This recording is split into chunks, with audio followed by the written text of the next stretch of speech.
Hola, hola, clase. Soy Profe Alex. I know this block just started, so I might not have met all of you. I am a teacher candidate from the University of Montana. I'm a senior studying English and Spanish secondary education. So I've been helping Profe out in the classroom. You'll see me pop into your Google Meets. I'll be there to help out, answer questions, and just kind of observe the class. But today I'm going to teach you guys a lesson. I'm super excited. I'm going to teach y'all about indirect object pronouns. I apologize for my camera quality. There's like windows happening, sorry. But indirect object pronouns, remember we just learned about direct objects and direct object pronouns, so this will kind of piggyback off of that lesson. First, I'm going to do a quick review of the direct object lesson that you recently heard.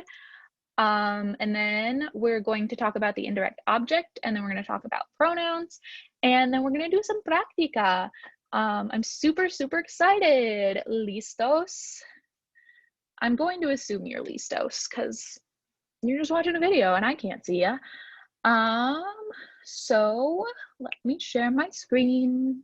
I promise I know how technology works. I would like to, why is it not here? Oh no. Okay. It is angry at me. Let's try this. Share screen. There we go. Indirect object pronouns. We got it. We're in the PowerPoint. Awesome, awesome, awesome. Y también la llama. Okay. Like I said, los pronombres de objeto indirecto. That's what we're going to learn about today. So indirect object pronouns. Like I said before, we're going to do a quick review of the direct object. Recuerda el objeto directo. So like we learned, the direct object is the object that directly receives the action of the verb. So that's the object that the verb is like, yeah, I'm gonna modify that. I'm gonna do stuff with that. This can be an object or a person, which can get a little confusing because it's called the direct object. Always in my mind, I think of an object rather than a person, but we have to remember that it can be a person. We can replace the name of the direct object with a pronoun. So let's look at those pronouns real quick. So if you'll remember, they're me, te, lo, la, nos, os, los, las, which just sounds nice when you say it because of all those S's. But that's your review of the direct object, and hopefully I hit all of the important points that Profe hit. So now we're going to move on and talk about el objeto indirecto, or the indirect object. So the indirect object tells us where the direct object is going. The indirect object answers the questions to whom or for whom the action of the verb is being performed. Sentences that have an indirect object usually also have a direct object. But occasionally the direct object is implied or understood.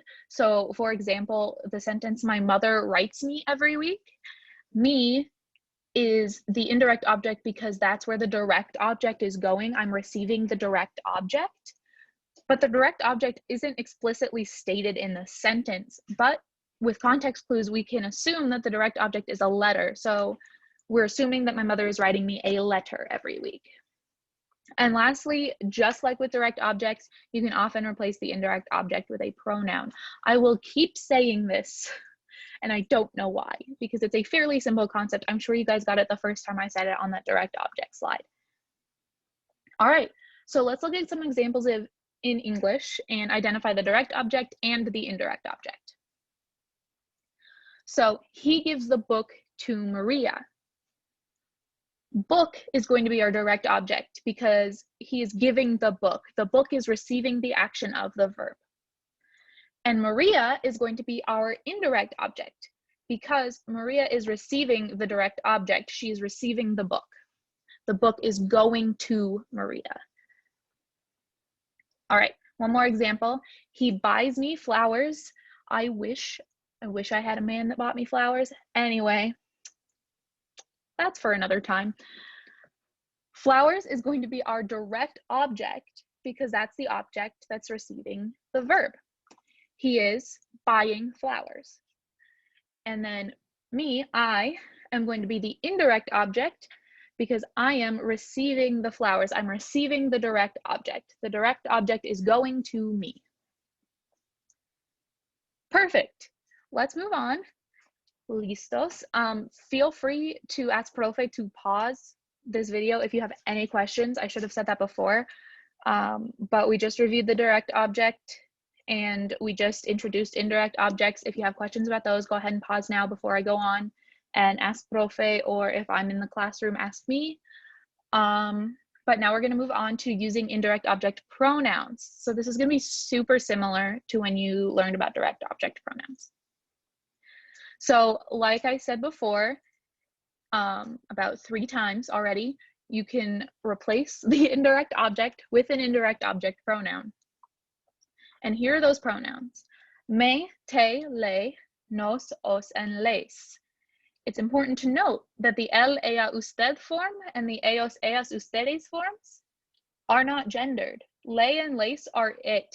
You don't have to look at the gender of the indirect object to determine what pronoun you're going to use if it's in that form. You're always going to use le or you're always going to use les.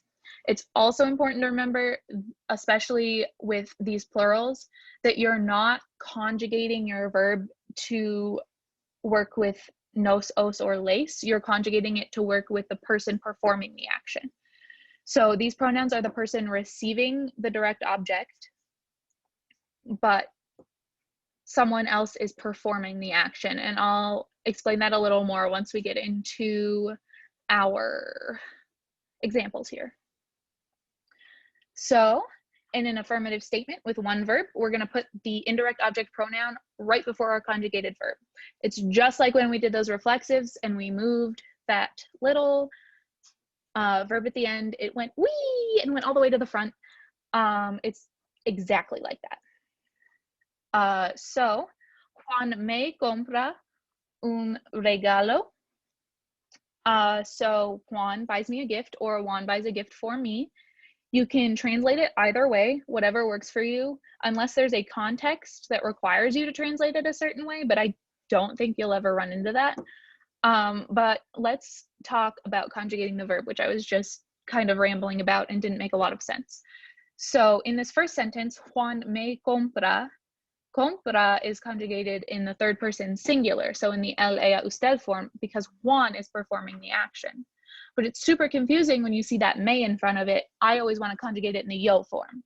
And then same with te, I always want to do it in the tu form, and the same with the rest of them. So it's really important to remember who is performing that action, who is buying the gift. So Juan is buying the gift. So we're going to say compra instead of compro. I hope that makes sense. Again, if you have any questions, ask Profe to pause the video and explain. So let's talk about the pronouns le and les. They're super weird because they can mean like 5 different things. So le can mean to him, to her, or to usted, and les can mean to them or to ustedes. That's too many things. If you just have a sentence without any outside context, you're not going to know what the heck that sentence is saying. You're not going to know who is receiving that direct object because it doesn't say, and you can't figure it out because you don't have any other sentences. So let's look at some examples. So ella le escribe una carta, o ella les escribe una carta. She's writing a card or a letter. We don't know who she's writing it to. That could be her dad, it could be you formal, it could be anybody. Same with les. Always remember that escribe is conjugated by ella, because I always want to write les escriben, even though that's not helpful. So again, ella le escribe una carta could be she writes him a letter, she writes her a letter, or she writes you a letter. Ella les escribe, she writes them a letter, she writes y'all a letter. We don't know what it means. So how do we fix this when we need to write a sentence out of context or where you wouldn't be able to figure it out from context. We're going to use a prepositional phrase, which I love. I love prepositional phrases. It might just be the English teacher part of my brain. But when we have lay and lace, we often add a prepositional phrase. So for example, ella le escribe a Juan una carta. So we have this prepositional phrase, a Juan. Remember, we have that a because we're performing to, or the verb is performing to Juan. We're writing to Juan. Always remember your a in a prepositional phrase. So in all of these examples, the prepositional phrase is going to be purple and underlined because I'm extra and I love it. So ella le escribe a su hermana. Ella le escribe a usted. Ella les escribe a sus padres. Y ella les escribe a ustedes. Now that we have that prepositional phrase, we know she's writing Juan a letter. We know she's writing her sister a letter. She's writing you a letter. She's writing her parents a letter, or she's writing y'all a letter. We know that now because of that prepositional phrase. And they can also be used to add emphasis. So if you really want to drive home the point that you're writing your parents a letter, you're doing it, you can use a prepositional phrase to add that emphasis. Awesome, awesome, possum y también la llama. Now it's time for some práctica. I'm going to end the video here. Again, if you have any questions, feel free to ask Profe or me. First period, Profe is going to go through this práctica with you. Second period, I should be there to go through the práctica with you.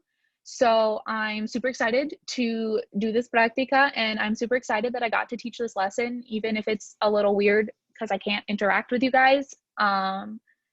But I'm super excited, and thank you for bearing with me and my weirdness through this video, and adios y hasta luego. And that's gonna be super awkward because it's gonna take me a couple minutes to end this video.